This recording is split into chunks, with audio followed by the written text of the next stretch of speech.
플라자 합의는 1985년 9월 22일에 미국 뉴욕의 플라자 호텔에서 미국, 영국, 독일, 프랑스, 일본의 재무장관과 중앙은행 총재들이 모여 환율 정책을 조절하기로 한 합의다. 합의의 주요 목표는 일본의 엔화 가치 상승을 도와 미국의 경상수지 적자를 개선하고 세계 경제의 불균형을 개선하는 데 있었다. 당시 일본은 미국 재정 적자의 40%를 차지할 정도로 미국에서는 적대감이 강했었다. 2차 대전의 패전국 일본은 당시의 패권국이었던 미국의 강한 요구에 거절할 수 있는 처지가 아니었다. 플라자 합의 이전, 일본은 1950년 한국전쟁의 군수물자 및 미국의 전쟁 지원을 하기 시작하면서 수출 중심 경제로 급속하게 성장하기 시작한다.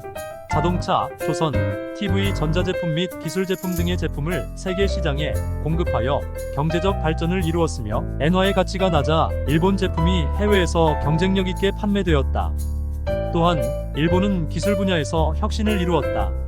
자동차, 로봇, 전자제품 등에서 선도적인 기술을 개발했으며 부동산 담보대출과 자동차 할부금융 등 큼직큼직한 소비가 늘어나 기업의 이익이 개선되었다. 이와 반대로 미국은 1970년부터 1980년 초 일본에 비해 상당한 어려움을 겪고 있었다. 1979년 2차 오일 쇼크가 발생했고 전 세계 경제에 엄청난 혼란을 가져왔으며 상당한 인플레이션이 찾아와 모든 물건의 가격이 상승했다. 이에 당시 미국 중앙은행 총재였던 폴 볼커는 금리를 20%까지 올리게 된다. 물가를 안정시키고 인플레이션을 잡으려 금리를 올렸지만 세계의 유동성 자금이 미국으로 집중되면서 달러의 가치는 급격히 상승하게 된다. 미국의 돈이 세계 다른 나라의 돈에 비해 비싸졌다는 의미이며 특히 미국의 모든 자동차 업계는 경쟁력이 약화됐다. 이는 일본과 독일이 수출 경제로 상당한 이익을 본 셈이다. 이로 인해 일본, 독일에 대한 미국의 대외 무역 수지는 불균형을 가져왔고 미국의 재정은 갈수록 적자의 폭이 깊어졌다. 가격이 싼 일본 자동차로 인해 일자리를 잃은 미국 노동자들이 일본 자동차를 부수면서 시위를 하기도 했다.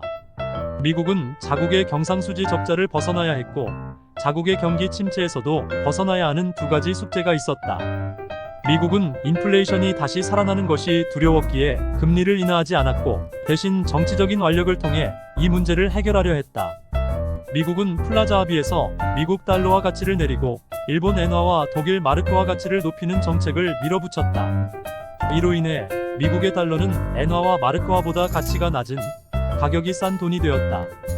플라자 합의 발표일 다음 날 달러화 환율은 1달러에 235엔에서 약 20엔이 하락했다.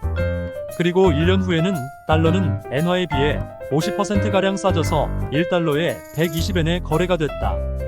미국의 돈이 싸지면서 미국의 제조제품 및 판매 물품의 가격이 저렴해졌으며 다른 나라들이 미국의 제품과 서비스를 더 싸게 많이 구매할 수 있게 되었다.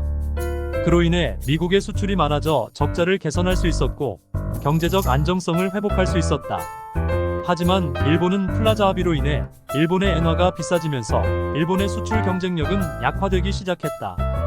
또 엔화의 강세로 인해 수출이 어렵게 되자 일본은 금리를 낮춰 내수를 활성화하여 활로를 모색하게 된다.